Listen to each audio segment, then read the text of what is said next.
चुनावी कुरुक्षेत्र में साम दाम दंड भेद से भरे सारे दांव पेच चले और अब भी चल रहे हैं। इस घमासान में कुछ चेहरे ऐसे उभरे जो अपने ही तरह अपने ही लोगों के लिए परेशानी का सबब बने, जो इस कदर बदनाम हुए कि बन गए पनौती की तरह। वो जब भी बोले कंट्रोवर्सी हुई, उन्होंने जो भी किया बस बवाल मचा। इंडियन पॉलिटिक्स के ऐसे ही 5 किरदारों पर हमारा ये स्पेशल सेगमेंट।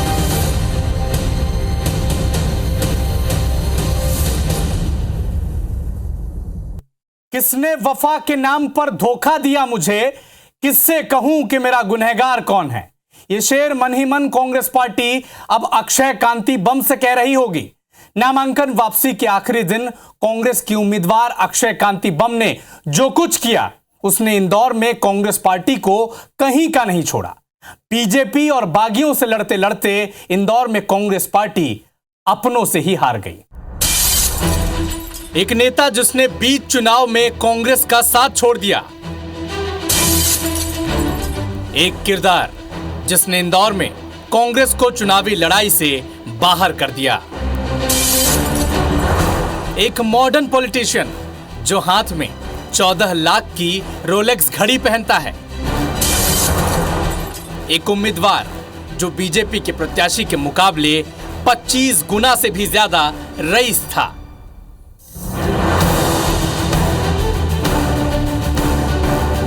अपनी तीखी चटपटी बोली और शैली के लिए पहचाने जाने वाले इंदौर का जिक्र इस बार पूरे देश में हुआ।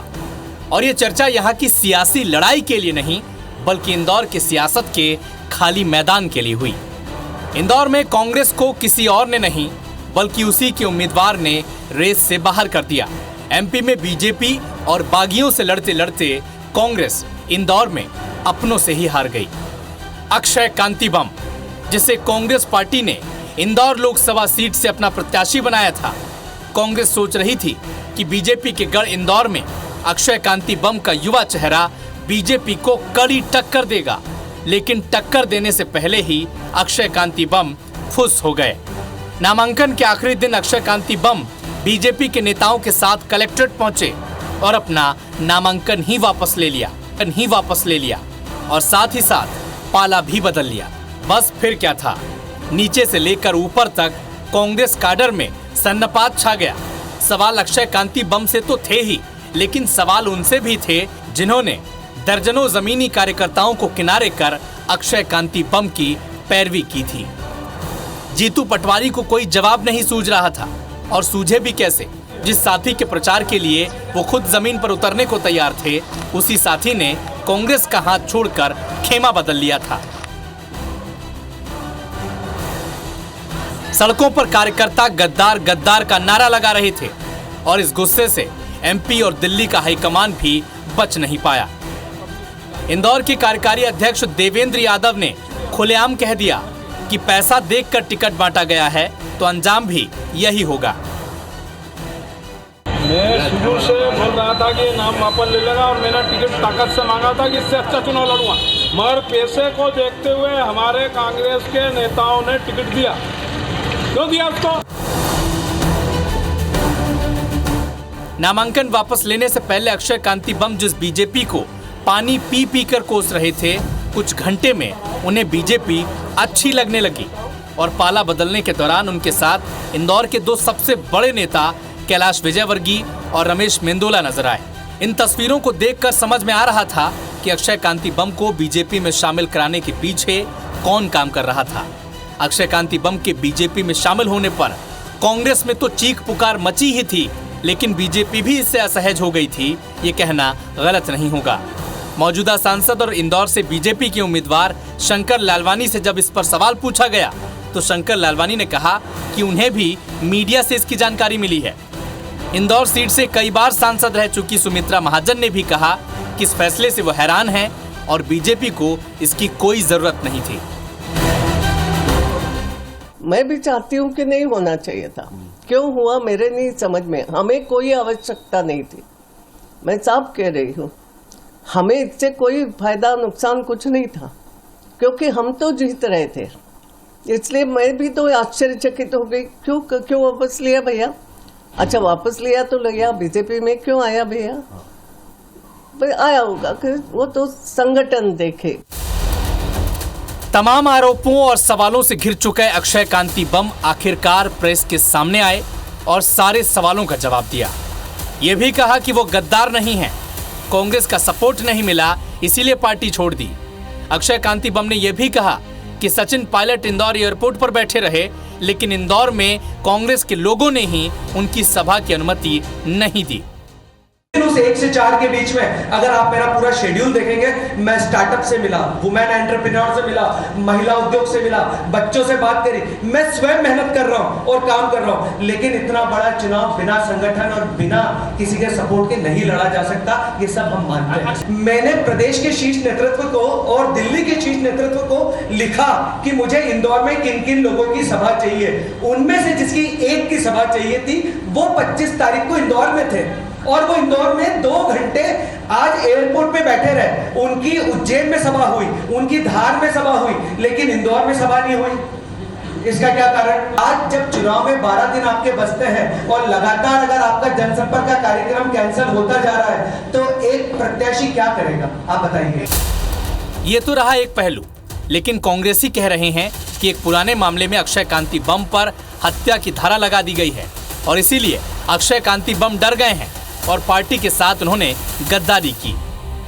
किसी ने क्या खूब कहा है, ये सियासत भी किसी की सगी नहीं है।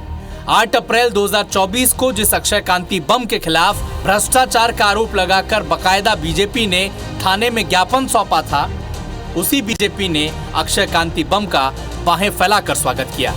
लेकिन अक्षय कांति बम के इस फैसले ने लोकतंत्र के महापर्व के दौरान एक सवाल को भी जन्म दे दिया और वो ये है कि ये सियासत आखिर किसके लिए है? जनता के लिए, उनके सरोकारों के लिए या फिर निजी स्वार्थ के लिए? जनता मूकदर्शक है या नहीं, ये उसे तय करना है। लेकिन अक्षय कांति बम ने आखिरी मौके पर पाला बदलकर कांग्रेस को पूरी तरह से इंदौर की रेस से बाहर कर दिया। अविनाश कर, IBC 24, इंदौर। भारतीय जनता पार्टी के मिशन 400 के टारगेट में पार्टी को दक्षिण भारत से चमत्कार की उम्मीद है। उत्तर भारत के संभावित नुकसान की भरपाई की उम्मीद भाजपा इसी क्षेत्र से कर रही है।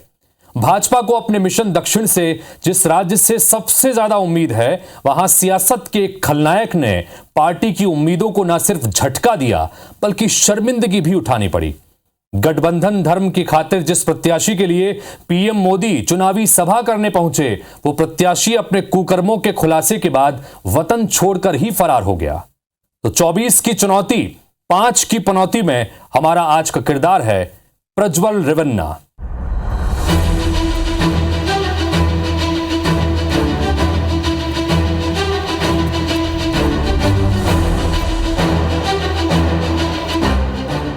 दक्षिण भारतीय राज्य कर्नाटक में लोकसभा की कुल 28 सीटें हैं। कर्नाटक में 2 चरणों में 26 अप्रैल और 7 मई को 14-14 सीट पर मतदान हुआ।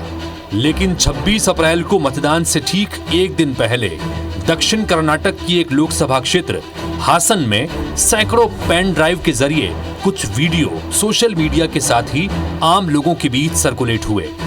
इन पेन ड्राइव में करीब 3000 अश्लील वीडियो थे।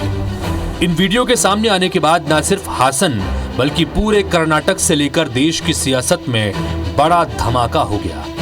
इस घटना ने कर्नाटक के पूरे चुनाव की दिशा बदल कर रख दी।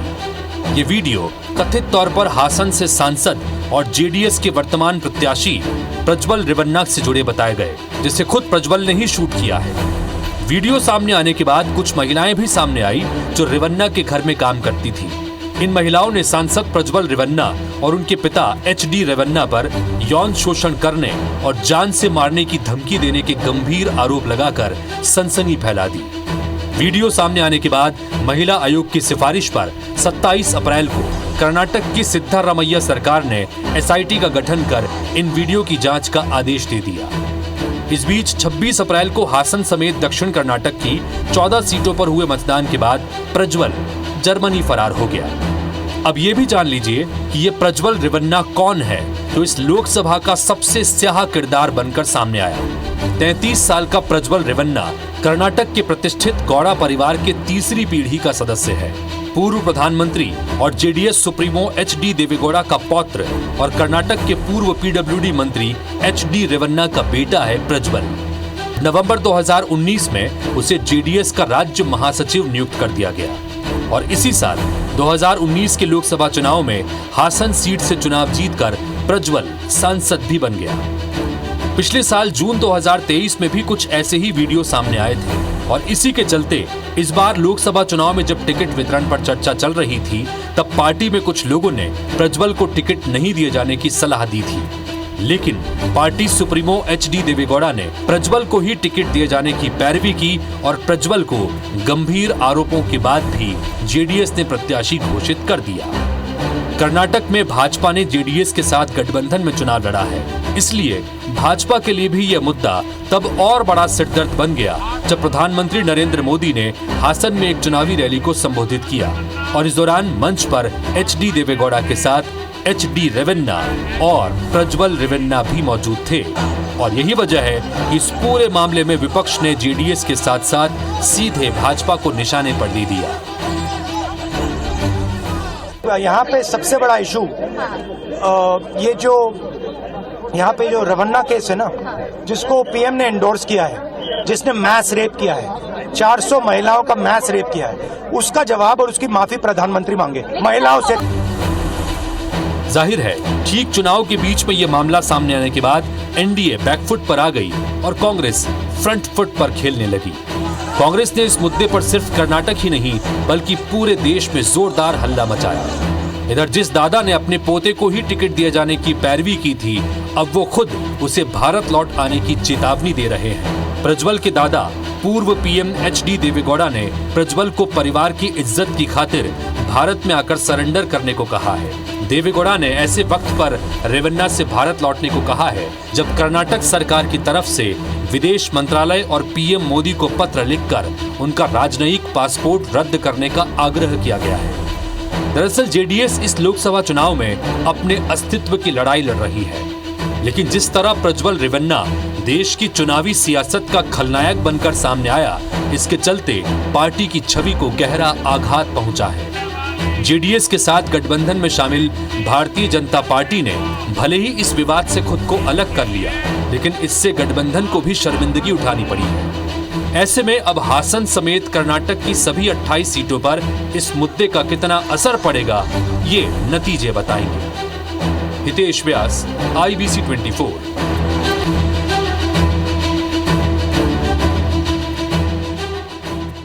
Last but not the least, अब आखिर में बात करते हैं 24 के चुनाव में छत्तीसगढ़ और देश की राजनीति में बवंडर मचाने वाली एक ऐसी शख्सियत की जो लंबे समय तक कांग्रेस में रही, लेकिन ऐन वक्त में बड़ा बखेड़ा खड़ा कर बीजेपी का दामन थाम लिया। पूरे प्रकरण के बीच आरोप प्रत्यारोप का लंबा दौर भी चला।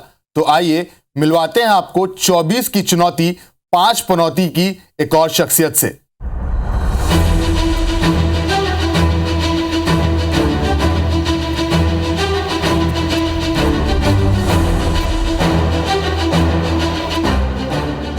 वो कहते हैं कि राजनीति में कोई किसी का नहीं होता, आखिर में जिसकी लाठी उसी की भैंस होती है। इसका एक ताजा उदाहरण देश की जनता ने 24 के चुनाव के बीच देखा। हम आपको राजनीति से जुड़ी कमाल की कुछ तस्वीरें दिखाते हैं। पहली तस्वीर देखिए, ऊपर लिखा है राधिका खेड़ा मोदी का परिवार। दूसरी ओर इसी पोस्ट पर नीचे लिखा हुआ है प्रधानमंत्री कायर है। अब दूसरी तस्वीर देखिए, ऊपर लिखा है राधिका खेड़ा मोदी का परिवार, नीचे फोटो है राहुल गांधी के साथ और कैप्शन में लिखा है मेरे लीडर। अब आपको तीसरी तस्वीर दिखाते हैं। राधिका खेड़ा का बायो कहता है सोल्जर ऑफ पीएम मोदी। दूसरी ओर एक और तस्वीर दिखाती है किस तरह राधिका खेड़ा पीएम की जमकर आलोचना कर रही हैं। जी हाँ, भले ही यह तस्वीरें और ये पोस्ट अलग अलग समय के हैं, लेकिन इन्हें व्यक्त करने वाला एक ही शख्स है। वो है राधिका खेड़ा, जिन्होंने खड़ा किया ये पूरा बखेड़ा। राधिका खेड़ा हाल ही में अपनी कांग्रेस के प्रति वफादारी छोड़ बीजेपी में शामिल हो गई हैं, लेकिन इसके पहले वो बीजेपी के खिलाफ डटकर फायरिंग करती रही हैं। राधिका खेड़ा से जुड़े पूरे बखेड़े की बात करें तो राधिका भले ही कांग्रेस के लिए लोकसभा प्रभारी रही, लेकिन उनका यह पूरा मसला शुरू हुआ छत्तीसगढ़ से। पार्टी छोड़ के जा रही हूँ आज, जो मेरे साथ कभी अपने 40 इयर्स की लाइफ में मेरे साथ ऐसा नहीं हुआ है।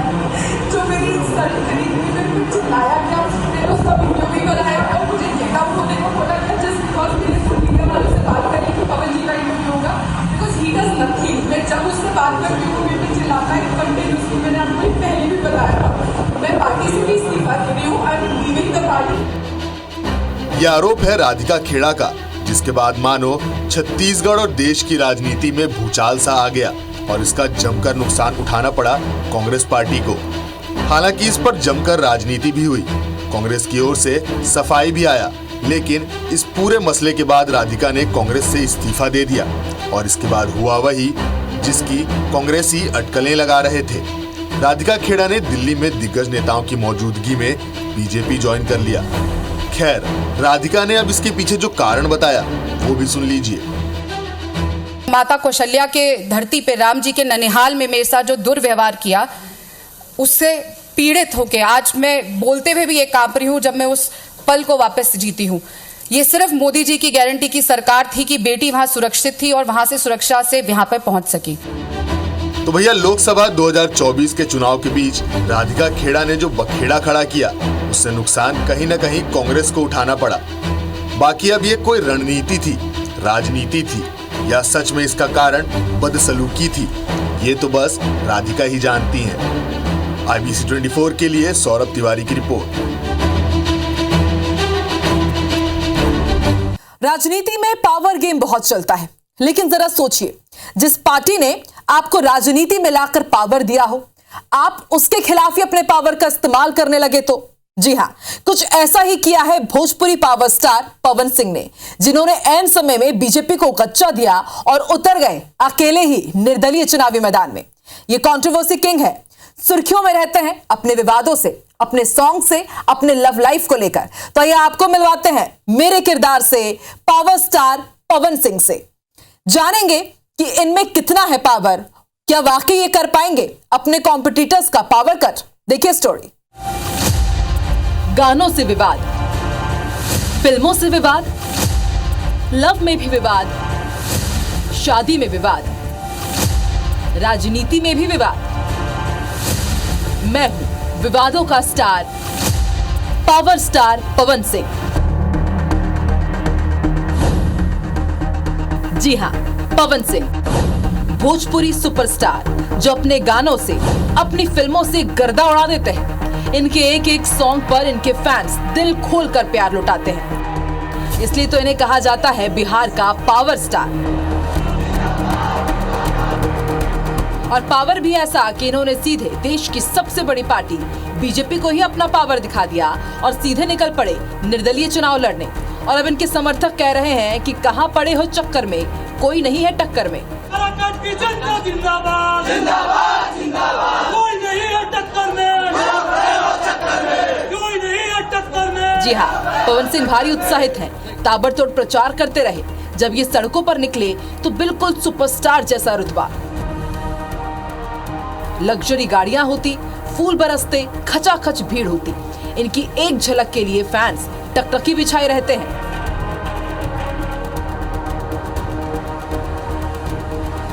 अब पवन सिंह को इतनी मेहनत तो करनी पड़ेगी, क्योंकि बिहार के काराकट से निर्दलीय चुनाव लड़ने की इन्होंने ताल जो ठोक दी है। इससे पहले इन्हें आधिकारिक रूप से बीजेपी ने पश्चिम बंगाल के आसनसोल से एक्टर शत्रुघ्न सिन्हा के खिलाफ टिकट दिया था। उस वक्त पवन सिंह ने पार्टी नेतृत्व का आभार भी जताया था, लेकिन फिर टीएमसी ने पवन सिंह को उनके भोजपुरी गानों के लिए घेरते हुए आरोप लगाए कि इन गानों में बंगाल की लड़कियों के लिए अपशब्दों का इस्तेमाल किया गया। इसके बाद पवन सिंह ने खुद आसनसोल की जगह बिहार के काराकट से निर्दलीय चुनाव लड़ने का ऐलान कर सबको चौंका दिया। जाहिर है पवन सिंह का ये कदम बीजेपी को नागवार गुजरा। पवन सिंह के बागी होने, निर्दलीय चुनाव लड़ने से बीजेपी की भी किरकिरी हुई। काराकट सीट से एनडीए के साथ ही आरएलएसपी के उपेंद्र कुशवाहा चुनाव लड़ रहे हैं, जो पूर्व केंद्रीय मंत्री भी हैं। अब यहाँ पवन सिंह के कारण बीजेपी पर सहयोगी दल को ही हराने की कोशिश के आरोप लगे तो पार्टी ने पवन सिंह को सीधे बाहर का रास्ता दिखा दिया। पवन सिंह ने पार्टी की इस कार्रवाई पर कहा कि पवन सिंह जनता के दिल में है। कहना गलत नहीं होगा कि पवन सिंह का दूसरा नाम तो भाई कंट्रोवर्सी है। अभी हाल ही में भोजपुरी स्टार पूरे लाव लश्कर के साथ प्रचार कर रहे थे।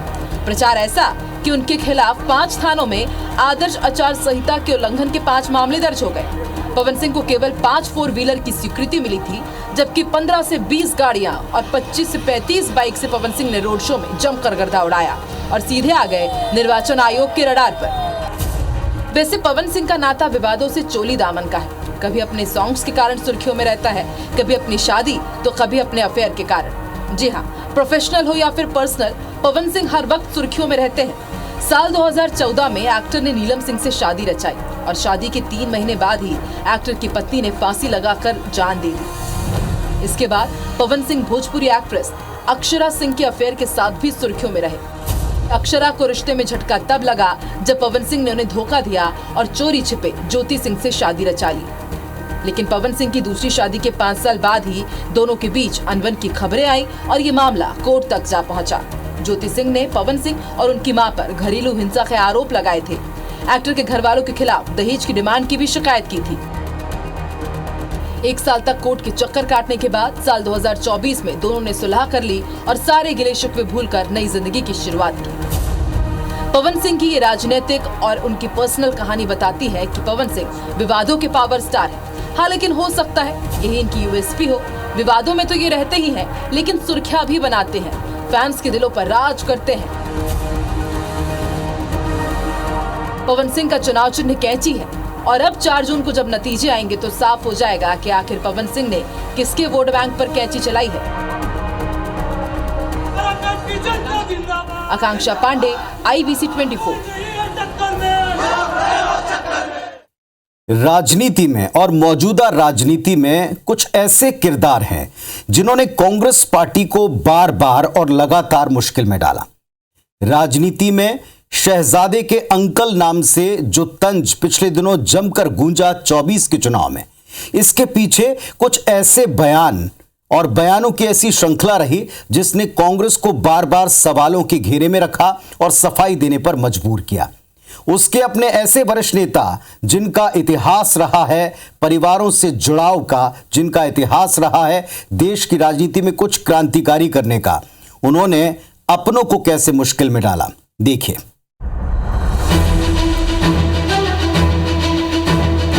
ये शहजादे के फिलोसोफर एंड गाइड अंकल ने बड़ा रहस्य खोला है।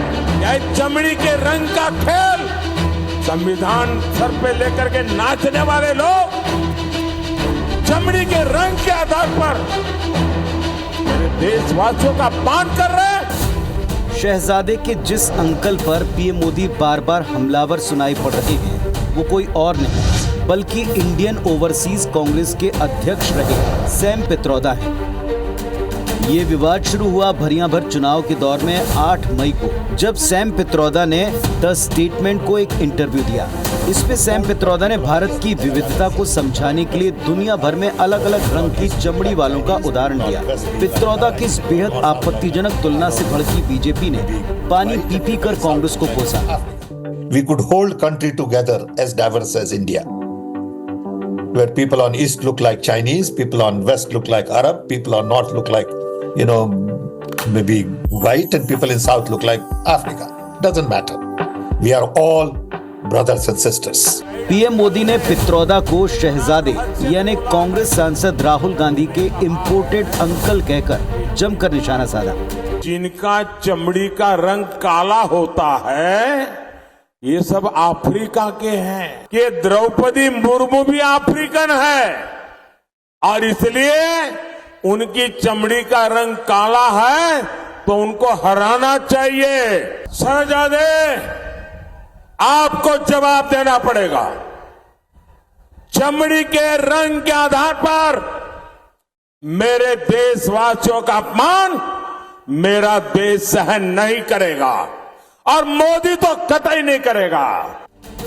इतना ही नहीं, अपने इसी इंटरव्यू में पित्रोदा ने पीएम मोदी के राम मंदिर जाने से लोकतंत्र को खतरा बता दिया, जिसके बाद बीजेपी तो छोड़िए, कांग्रेसी खेमे के लोगों ने भी उन्हें फॉरेन पार्टी से दूर करने और जूते मारने तक जैसी बात कही। That idea of India, which is rooted in democracy, freedom, is being challenged by Ram Temple and Ram Navami and Prime Minister going to temple all the time and talking, not as a national leader, but talking as a leader of the BJP. खैर, पित्रोदा के Indian overseas Congress अध्यक्ष पद से इस्तीफे को party ने फौरन मंजूर किया और उनसे किनारा कर लिया। लेकिन अंकल सैम से जुड़े विवादों का इतिहास जरा पुराना है। हालिया दौर से शुरू करें। मई 2024 में चुनाव के बीच इनहेरिटेंस टैक्स पर बोलकर उन्होंने अपनी ही पार्टी को बीच चुनाव फंसा दिया। इसके पहले 2023 में राम मंदिर पर बयान देते हुए कहा कि मंदिर निर्माण से बेरोजगारी, स्वास्थ्य और शिक्षा जैसी परेशानियों का समाधान नहीं होगा। मंदिर निर्माण किसी को रोजगार नहीं देगा। साल 2019 में 1984 के सिख दंगों पर पित्रोदा विरोधियों को घेरते घेरते खुद गिर गए। कह गए कि 1984 में हुआ तो हुआ। उनके इस हुआ तो हुआ ने पूरे देश में विरोधियों को कांग्रेस पर चढ़ाई का बड़ा मौका दिया। विवाद बढ़ा तो अंकल सैम ने खराब हिंदी का हवाला देकर माफी मांगी। साल 2019 में पुलवामा अटैक और फिर भारत की ओर से की गई जवाबी बालाकोट एयर स्ट्राइक पर भी सैम ने बयान दिया। कहा, हमले होते रहते हैं, मुंबई में भी हमला हुआ था, हम भी प्रतिक्रिया देते हुए प्लेन भेज सकते थे, लेकिन वो सही नहीं होता। आप दुनिया से ऐसे नहीं निपट सकते। अब सवाल उठता है, विवादित बोल वाले ये अंकल सैम हैं कौन? सालों से अमेरिका में बसने वाले सैम पित्रोदा का पूरा नाम सत्यनारायण गंगाराम पित्रोदा है। 17 नवंबर 1942 को ओडिशा के टिटलागढ़ में एक गुजराती परिवार में जन्मे पित्रोदा का परिवार बढ़ई और लोहारी का कार्य किया करता था। लेकिन सत्यनारायण यानी सैम बेहद होनहार निकले। वडोदरा से फिजिक्स इलेक्ट्रॉनिक्स में मास्टर किया, 1964 में अमेरिका से इलेक्ट्रिक इंजीनियरिंग में मास्टर किया और 1974 में दुनिया की पहली डिजिटल कंपनीज में से एक विस्कॉम स्विचिंग के लिए काम शुरू किया। बाद में 1980 में इसी कंपनी के वाइस प्रेसिडेंट बन गए। 1981 में दिल्ली लौटे तो जल्द ही देश को डेड फोन से निजात दिलाई। भारत में ये सूचना क्रांति के जनक कहलाए। 26 अप्रैल 1984 को भारत की सरकारी कंपनी C.डॉट के प्रमुख बने। भारतीय दूरसंचार आयोग के संस्थापक अध्यक्ष रहे। सैम का सियासी कनेक्शन भी बेहद तगड़ा है। वो 80 के दशक की शुरुआत से ही नेहरू गांधी परिवार के बेहद करीबी रहे। राजीव गांधी की सरकार में वे सलाहकार रहे। 2005 से 2009 के बीच भारतीय ज्ञान आयोग के अध्यक्ष रहे। 2009 में डॉक्टर मनमोहन सिंह सरकार के वक्त भी वो सलाहकार बने और 2017 से इंडियन ओवरसीज कांग्रेस के अध्यक्ष बनाए गए। वैसे कांग्रेस के भीतर रहकर अपने बयानों से कांग्रेस के लिए मुश्किलें बढ़ाने वाले अकेले अंकल सैम नहीं हैं। वरिष्ठ कांग्रेसी नेता मणिशंकर अय्यर ने पाकिस्तान का राग छेड़कर विरोधियों को पूरी पार्टी को घेरने का खुला न्योता दिया। But when it comes to Pakistan, we have the courage to indulge in surgical strikes against them. But we don't have the guts to sit across a table and talk to a Pakistani. जाहिर है पाकिस्तान की तारीफ में कसीदे और भारतीयों को पाकिस्तान का डर दिखाना, ये बातें किसी भी भारतीय को कतई गवारा नहीं हो सकती। तो बेहद पढ़े लिखे, जानकार और करिश्माई करियर रखने वाले सैम पित्रोदा और मणिशंकर अय्यर दोनों ही गांधी परिवार के करीबी रहे। दोनों ही कांग्रेस की सरकारों के वक्त क्रांतिकारी व्यक्तित्व साबित हुए। लेकिन ये भी उतना ही सच है कि इनके बयानों ने पार्टी को एक नहीं कई बार जबरदस्त डेंट दिए हैं। इलेक्शन डेस्क के लिए पुनीत पाठक, IBC 24। But we don't have the guts to sit across a table and talk to a Pakistani.